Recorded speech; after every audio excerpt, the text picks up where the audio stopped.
Why don't we go over that homework, eh? Why don't we just see where we might have questions? So the first one, now keep in mind that in Moodle I've got the answers posted to the first 4 of them. Okay. So number 1, are we doing all right on that?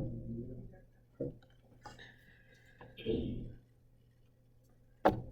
Number 2. Good. Number 3. Good enough. Okay. Number 4. All right. Now those are kind of density specific gravity. We're kind of doing 2 ways. We're finding what the density and our specific gravity is, and then if you're given it, we're going back to what the weight is. That's what's happening on those, okay? That's kind of a fundamental skill. I'm sure you'll see that, when we have an exam and all that, you'll have something like that to do, all right? Now the last one might be a little bit trickier. For the first few chapters, I'll give you kind of a challenging one, just one per chapter, just kind of for fun. I won't give you the answer for it. I'll just let you kind of hack away at it. Just a little bit more challenging one, just to use some of this stuff. But do you have questions on number 5? I mean, yeah, that's just one I was struggling with. It's pretty much running the specific gravity and then having to find. Yeah, I think. Okay, and Or specific weight. yeah, whatever you want to call it. Yeah, specific weight to that temperature, and then we do get. There you go. Yeah, I see work that. your way back to calculate what the height is from. Right. That's pretty much it. There's different ways to do it. You're looking at the table on page 58. Yeah. Because what happens is we're given that 62.4 pounds per cubic foot number, but that's an average that works pretty well for most conditions. But the truth is the density of water, or actually what we actually call a specific weight, changes with temperature. Yeah. So what's going to happen when you're at 100 degrees, you've got a certain, 90 degrees, you've got a certain specific weight. But as it gets colder down to 40, the water gets a lot more dense. Not a lot, but a little bit might be a better way to say it. And when that happens, it's going to compact a little bit, right? Because it's denser, so the water's going to drop in the tank. So you're going to, maybe the best way to do this is to think about it, is think about what doesn't change when the temperature changes. What's the constant thing you can use to analyze both conditions? What remains the same at 40 and 90 degrees? It's not the volume, because the volume. So the radius is going to be. The radius, the radius is the same. That's part of the weight. Yeah, there's a certain amount of water in there. It's got a certain weight, so that's kind of the key to solving that. You can use that for both temperatures, and based on that, you can kind of back into what you're after. And there's different ways to do it. I've seen 3 or 4 different approaches. I advise you just to give it a run and check with your friends and all that, kind of see if what you're getting corresponds to what other people are getting. It's not a huge change or anything. It's just a bit.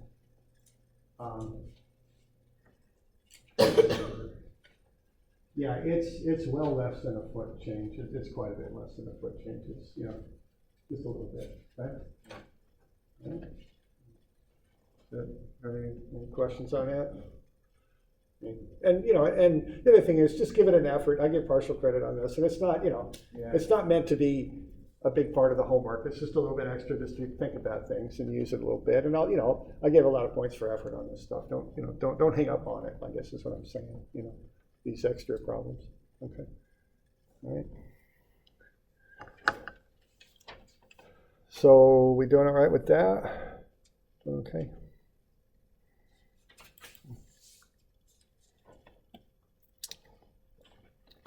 All right. All right, and like I say, it's quite a bit less than a foot change. It's well over 19 feet at 40 degrees. Well over 19 feet. Okay. All right. All right. So that's just a bit on the homework. And normally the day or the class period before the homework is due, I'll just go over it and I'll just walk through them one at a time and see if there's questions, and we'll address the questions that come up. Okay, all right, yeah, that's how that'll work. Okay, all right. But if there aren't any other questions, we'll kind of move on to the next bit here. Okay. All right, so one of the fundamental ideas there is density and specific weight and gravity. The next thing is pressure. Okay, so let's have a look. I'm on page, I think it's 59. I kind of have an old edition of the book, but what chapter is it? 7. Okay, so this is chapter 7. Thanks. Okay. All right, so let's have a look at this. Okay, a force is a push or a pull. So if you push on something or pull on something, you're exerting a force. A force is measured in pounds, okay? A weight is a type of force. So a weight is also, of course, measured in pounds. Now, what pressure is something we deal with a lot with water. It's when you take a force, but you divide out the area, okay? So that's what pressure is. So pressure is the force over the area, okay? The units of pressure are pounds per square inch, or PSI, though sometimes they're incorrectly abbreviated as pounds. You'll hear people say so many pounds of pressure. What they really mean is PSI, They just don't want to say PSI. It's easier to say pounds, so they just say pounds, but it's really PSI, okay? All right, and here's an example, okay? If you're out there walking around in the snow and you're wearing boots, and if you're in light snow, the kind that we don't really have here in Oregon, but like in the Rockies or something, you'll sink in, of course, okay? Now, there were a couple geniuses that figured some stuff out. I think some geniuses in Scandinavia figured out they could put long wooden boards on their feet and they wouldn't sink in, right? And there's some geniuses here in America that figured out they could put a big frame with thongs kind of tied between them and they wouldn't sink in either, right? So what's going on is they're not changing their weight, but what are they changing? The area, yeah. See, they're spreading their weight out over a big area. And you can do it with cross-country skis, you can do it with snowshoes. There's different ways you can do it, okay? And when they did that, you don't sink in, okay? That's the difference between force and weight and pressure, okay? With pressure, you're taking the weight and you're spreading it out over some area, or taking the force and spreading it out over an area, and you're kind of diluting it a little bit. You're spreading it out, okay? All right. So if we've got a 72-pound force, and it's over a 12 square inch area, we've got 72 pounds, 12 square inches. Okay, we end up, just do the numbers. That looks like 6. And then pounds per square inch, which is sometimes abbreviated PSI. Okay.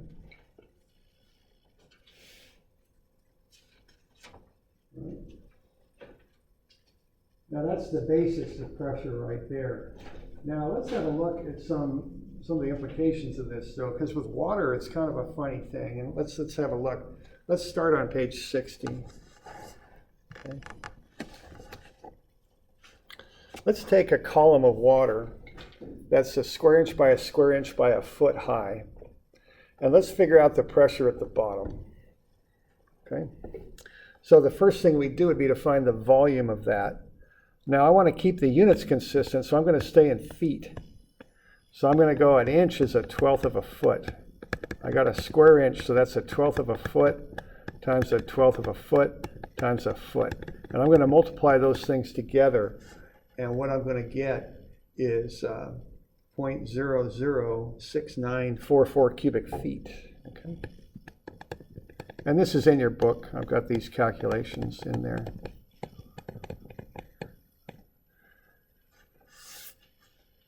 All right.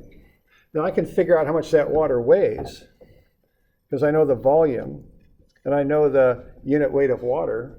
The density of water is 62.4 pounds per cubic foot. So if I got 0.006944 cubic feet, and I know that every square or cubic foot of water weighs 62.4 pounds, I'm going to come up with that column of water weighs 0.433 pounds.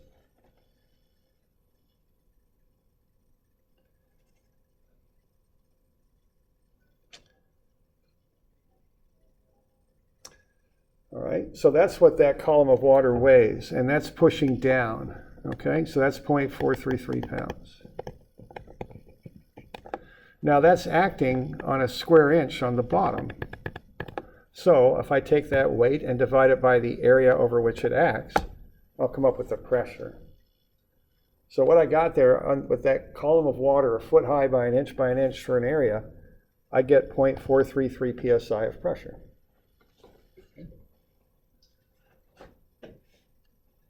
So are we all right with that? Find the volume, find the weight, divide it by the area. That's about it. Okay. Okay. All right, now let's take a bigger column of water, though. Let's look on page 61. Let's see what happens if we use a larger column of water. Okay, and that's 2 by 3 now. Let's size it up.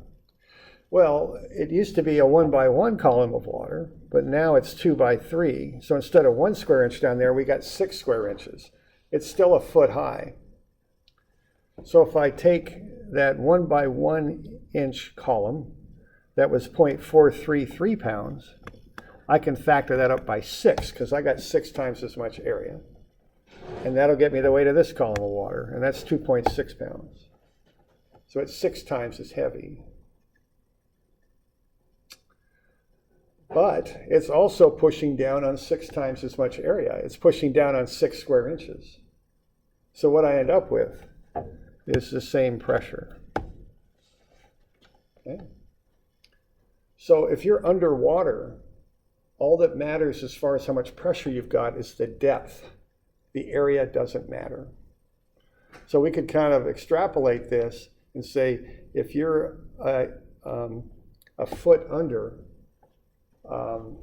in a long tube, like a test tube that's a foot high, you'll have the same pressure if you're a foot below Crater Lake. It's the same thing. Okay? It doesn't make any difference. The area makes no difference. Right?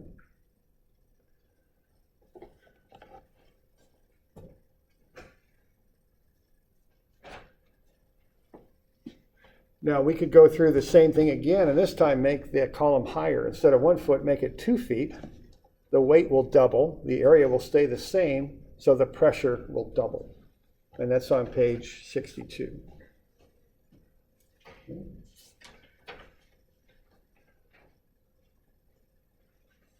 So what we got here is a very simple relationship for water, and sometimes it's almost too simple. If people make errors with this, they try and make it too complicated. But what you do, if you want to find the pressure, all you got to do is take and the pressure will be in PSI. You take the height in feet.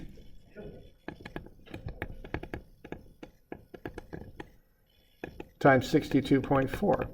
Or no, I'm sorry, times 0.433. I'm sorry, my bad on that.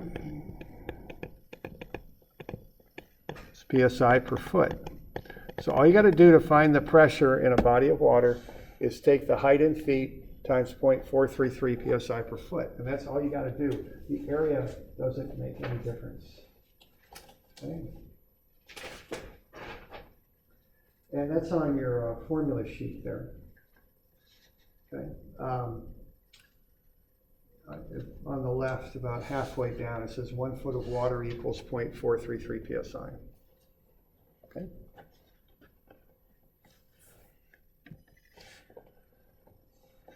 All right, now there's a couple other funny things about this.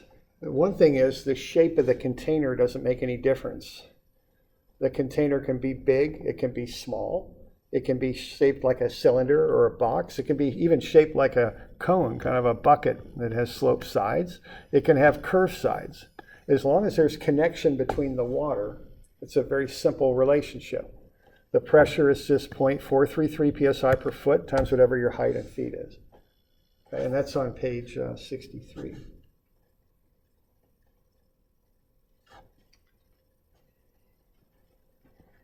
Okay?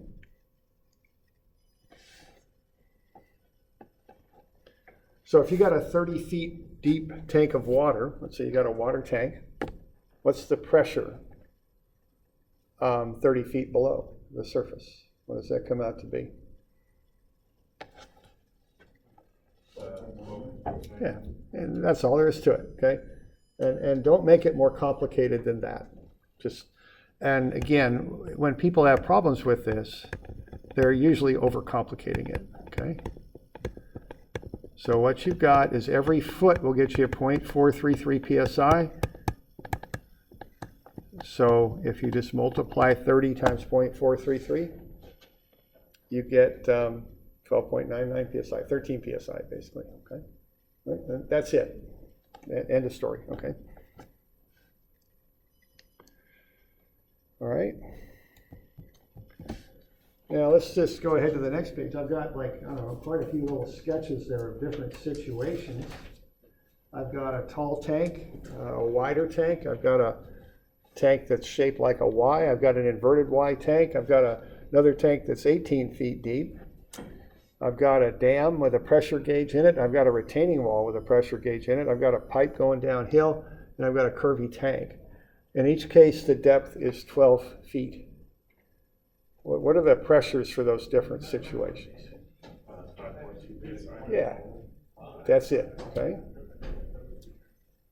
So all those situations, you will get the same pressure. They are all the same. The shape of the tank, the size of the tank, even this situation here, keep in mind that like these molecules of water are like marbles. When you push down on them, they'll squirt out sideways. So you'll get sideways pressure here in the dam. Here, the pressure will work its way down the pipe, and you'll get that same pressure there. It's the same in every case, okay? So if you have that 12 feet of water, and that's 0.433 psi per foot, you're going to end up with, I think it's 5.2 psi. That's all there is to it. That's the case for every one of these.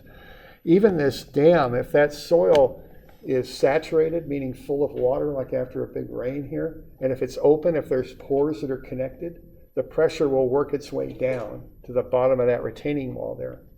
It'll be the same pressure. Even though those are just real teeny little microscopic pores, that's enough to create the pressure. Let's see. You ever seen those retaining walls? You ever seen the bottom of those things, those concrete retaining walls, and what they do on those things?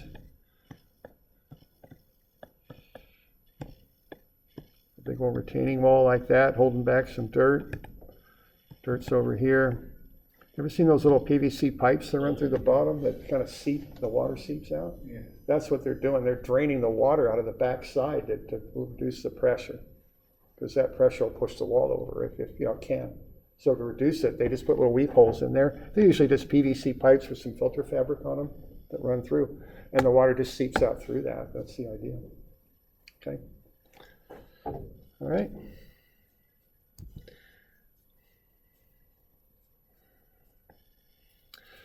All right. So we all right with that?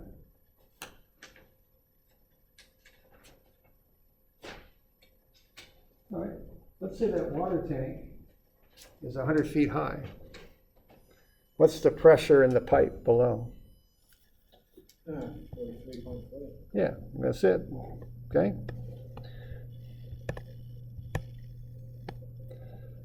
100 feet. 0.433 psi per foot.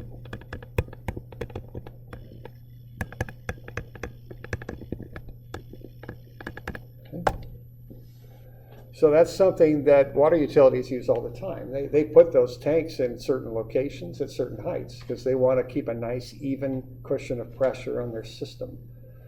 Now you can do it with pumps, but then you need pressure switches and your pump's got to come on and off all the time. If you've got, now the easiest way to do it is with hills, you know.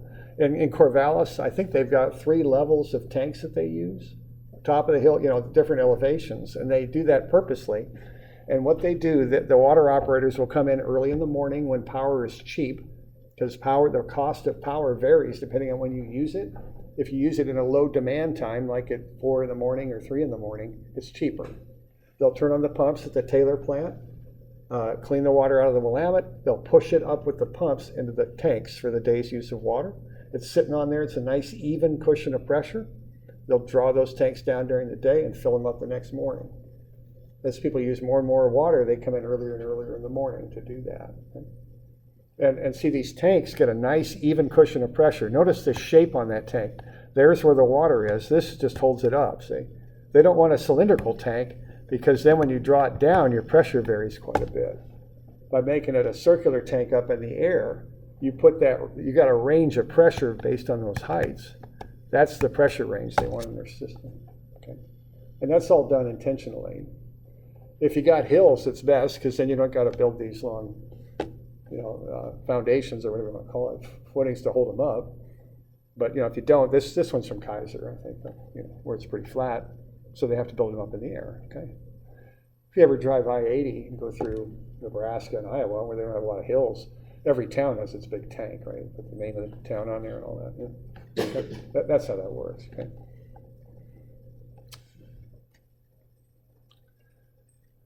Questions on that?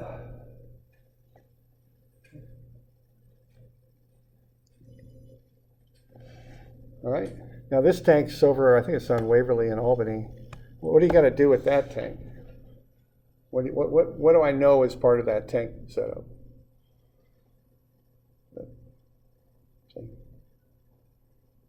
That's got to have a pump station on it. Right? That just isn't good. It's just not enough elevation to create enough pressure to really push into the system. So that one for sure has a pump, probably with a pressure setting on it. Pressure in the system drops to a certain level. It's got a set point. It'll kick on, bring the pressure up, then it will turn off. Okay? But then you're using electricity. You're running pumps. It's easier just to pump it all at once up on a hill if you can. It's smoother and works better. Okay? All right.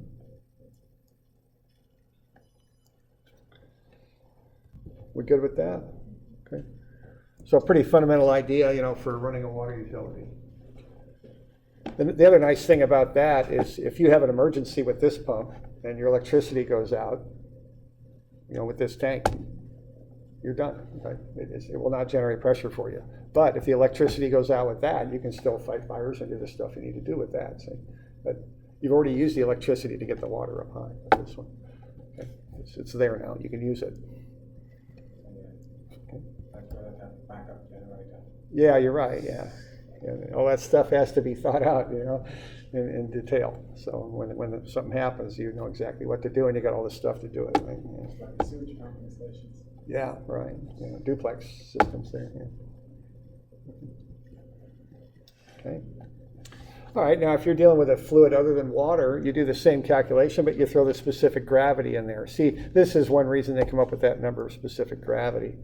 So if we got that 30-foot tank, but instead of water, it's got oil in it. See, it's you just tack a little bit extra onto the calculation. You got what, 30 feet? Now, I kind of skipped ahead a little bit. This is page 63.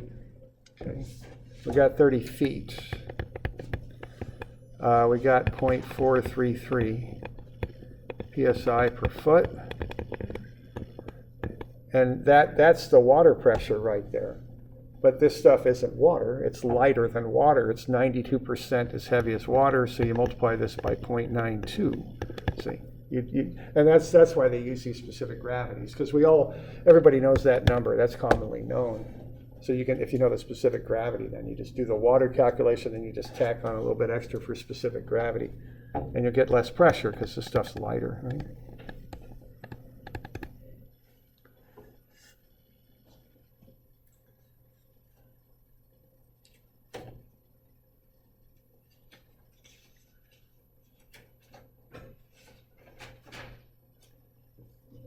Okay.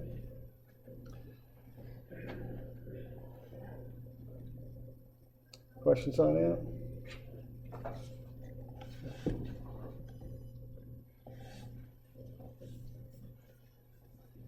All right. Now this leads to a real nice, straightforward way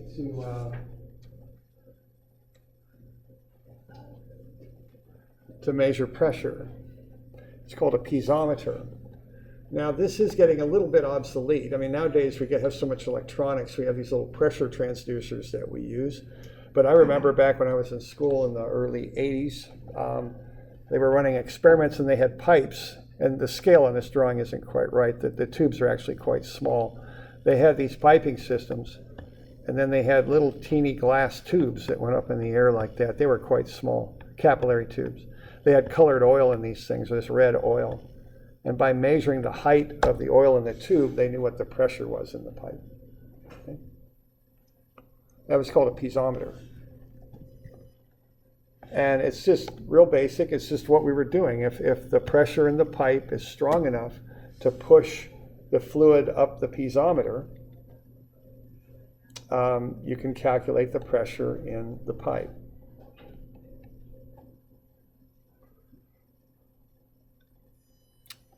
All right. So what do we got there? We got 14 feet, and the pressure is strong enough to do that. So that's 0.433 psi per foot, right? And you can figure out the pressure in the pipe, 6.06.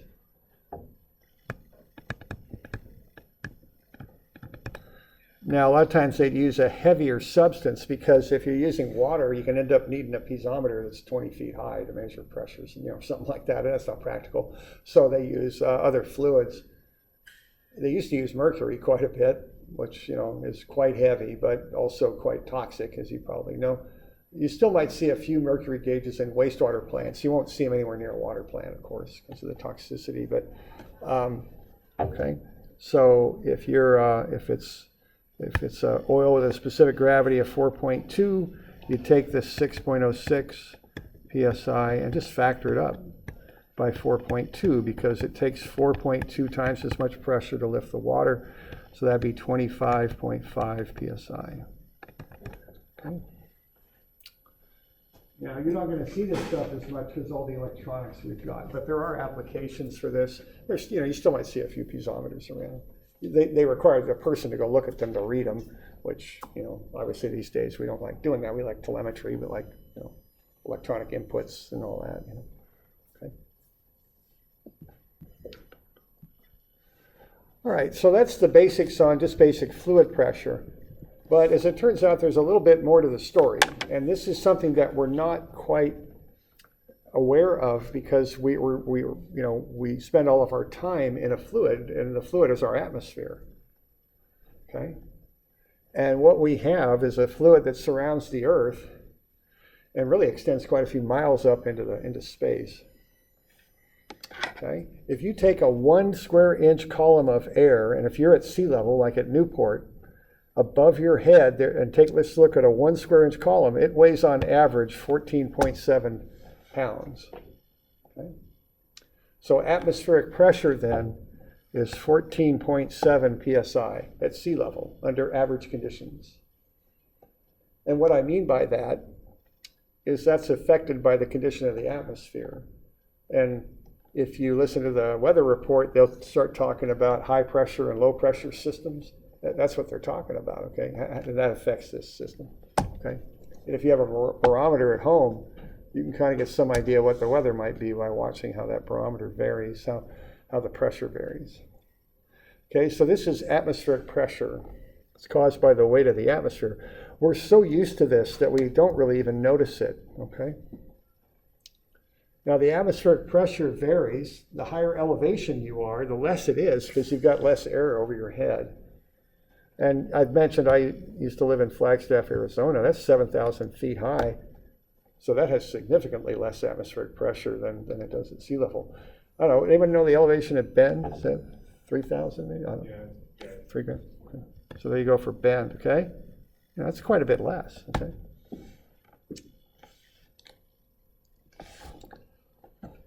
All right. Now, there's 2 ways of measuring pressure now. One includes atmospheric. That's called absolute pressure. And the other doesn't. And that's called gauge pressure. Okay. Now, 9 times out of 10, or even 99 times out of 100, that's what we use. Okay. And the reason is atmospheric pressure pushes on both sides of the gauge.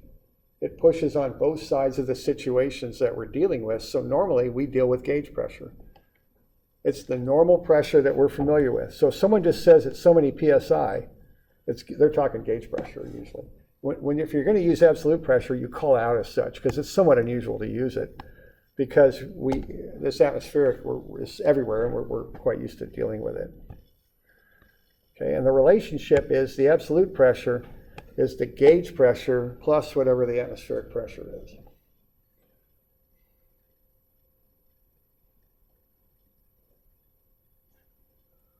Okay.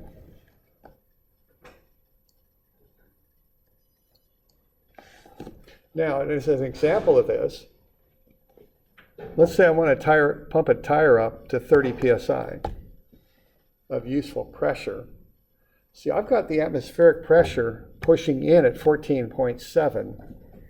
When you pump that tire up, you're actually, if you want 30 psi in the tire, you've actually got to put 44.7 psi in the tire. I'm on page 67. That gets you a pressure difference of 30 psi, which gets you a useful pressure of 30 psi in your tire. Okay? That's what's going on. Now, if you put a gauge on that tire, you're going to have 40, and if you kind of put a gauge on here, well, if you look at that gauge, what's going on with the gauge is there's 44.7 psi pushing here, but around the gauge, there's 14.7 pushing on it, and what the gauge reads is the difference. So the gauge will read 30, okay? Because it's got 44.7 pushing on one side and 14.7 pushing on the other. And see, 99 times out of 100, that's what you want. It's the pressure difference. That's what you get out of a gauge. Okay? So again, when you're just reading pressures, you're reading the difference in pressures. Is what you're reading. Okay? All right, but the relationship then is the gauge pressure plus the atmospheric is the absolute. And okay, and that's on your formula sheet too. That relationship is written out a little different. It's written out PSI-A for absolute is the atmospheric pressure, P with an ATM. No, it's and then plus PSI-G for gauge. That's how it's written out in your formula sheet. Okay.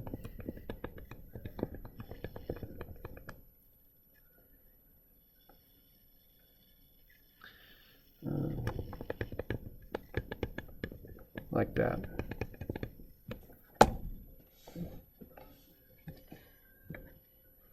Okay, so for under 20 feet of water, what's going on there is the gauge pressure. This is going to be the 20 feet times the 0.433 psi per foot. And that's 8.66 gauge. Okay.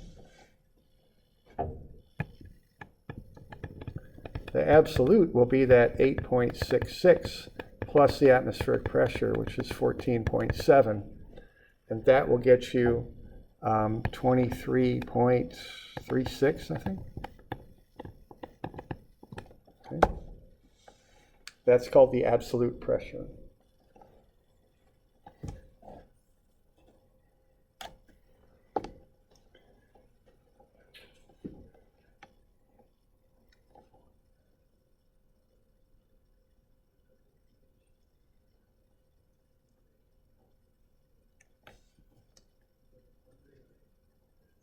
So we okay with that?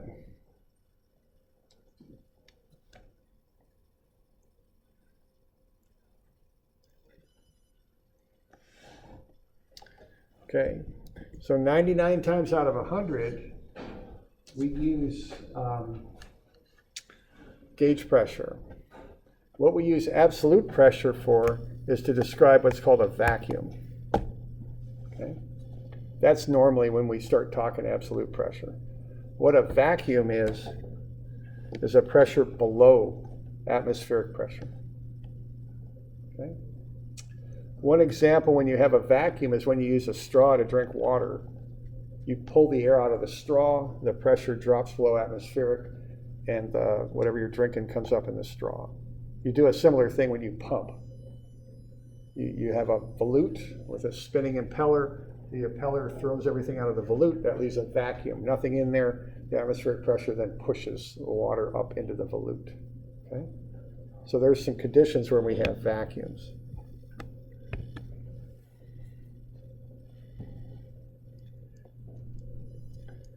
Okay?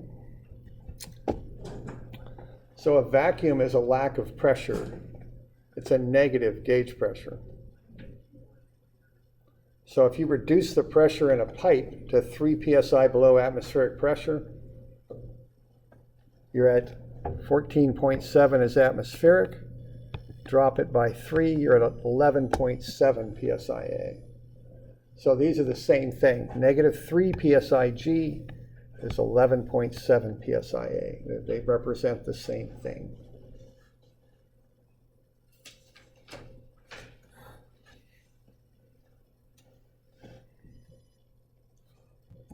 Okay.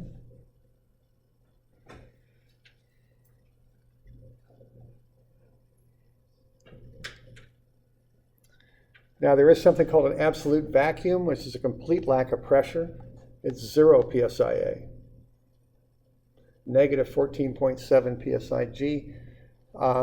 You have to work pretty hard to get an absolute vacuum. You can do it pretty close in a lab. If you're in outer space, there's no atmosphere, no pressure. That's where you got absolute vacuums. They're not very common in the working world, though. Okay.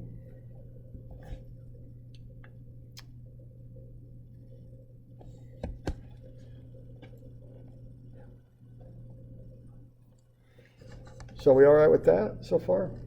Okay.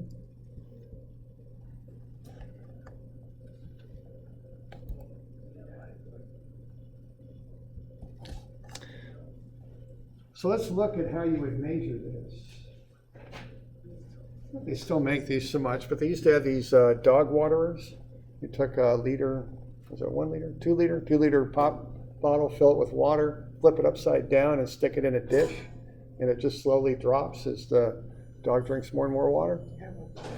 Okay, yeah, okay. Great.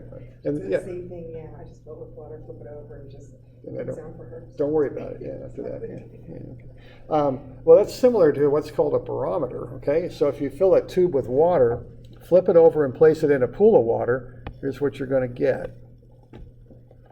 Okay, now that water in the tube is going to start to drop, and you're going to end up with a vacuum at the top, which means no pressure at all, absolute vacuum. What you've got on the other side, though, is atmospheric pressure pushing down on the water, and that'll work its way through the water. And as I say, water acts like a bunch of marbles. So you can push down on it on one side and get those marbles to move up on the other.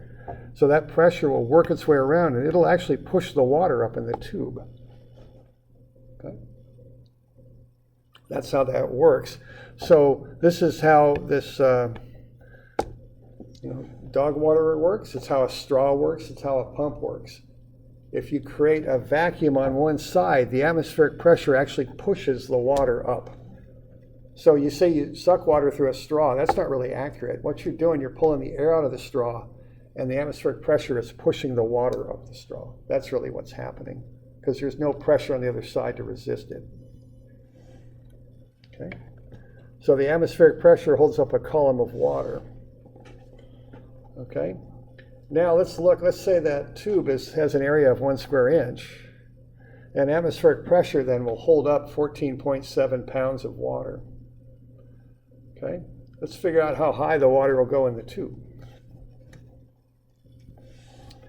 Okay? So we got atmospheric pressure pushing against no resistance against a tube that's 1 inch by 1 inch. Okay? So what we could do then would be to find the volume of the tube. Okay? So the volume of the tube is 1/12 of a foot times 1/12 of a foot times whatever the height is. And so the volume comes out to be 0.006944 times whatever h is, cubic feet. So whatever the height of the water is in the tube, the volume is 0.006944 times whatever that height is, and that's cubic feet. Okay. Now, what we know here is that we've got a 1 square inch opening in that tube. We've got 14.7 psi pushing against that. Okay. So if that's the case there, we know that we're going to hold up 14.7 pounds of water, because that area there, let's see, is 1 square inch. We've got the atmospheric pressure is 14.7 psi, which is 14.7 pounds per inch squared. We know the opening in the tube is 1 inch squared. So if we got 14.7 psi pushing on a 1 inch squared opening, there's going to be 14.7 pounds of water in there. Okay. So what we can do now is say, okay, I know that there's 14.7 pounds of water in that tube. I know that water weighs 62.4 pounds per cubic foot. And I know that the volume of the tube is 0.006944 times h cubic feet. Okay. If I what I can do is multiply through this and solve for h. So I'm going to have 14.7. When I multiply 62.4 times the 0.006944, I get 0.433 times whatever h is. And then if I divide both sides by 0.433, I'll get the height of the column of water. It's quite high. It's 34 feet. Okay. That's 3.5 stories high, is what it would be. Okay. And do you know what that is? That's a device. Do you know what you call that? What I'm describing here? Way back. It's a barometer. Because what happens when you got different atmospheric pressures that come through, different pressure systems, that number changes, and so that water will go up and down. And you can figure out the atmospheric pressure by looking at the height of the water. Okay?